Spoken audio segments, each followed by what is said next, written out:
the tariff war, and global trade shifts. The global economy is undergoing its most dramatic transformation in decades, driven by an escalating tariff war and a fundamental rewiring of international trade. At the center are aggressive trade policies imposing sweeping tariffs on imports, aimed at reviving domestic manufacturing. What began as targeted measures has evolved into a total restructuring of trade, affecting everything from steel to consumer electronics.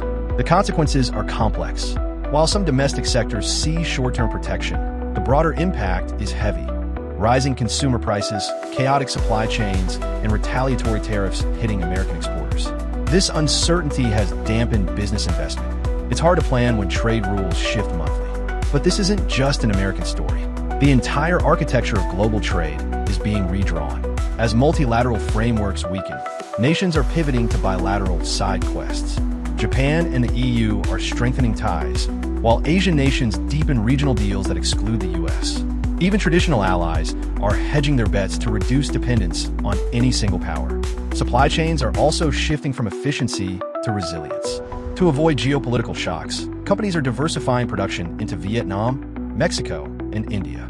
Meanwhile, China is responding by accelerating its own tech independence and expanding trade across the developing world. We are entering a new era characterized by fragmentation and the weaponization of economic interdependence. Trade is no longer just about mutual prosperity. It's a tool of geopolitical competition where economic policy and national security are inseparable. The final verdict on this trade war is years away, but the transformation is already defining the 21st century.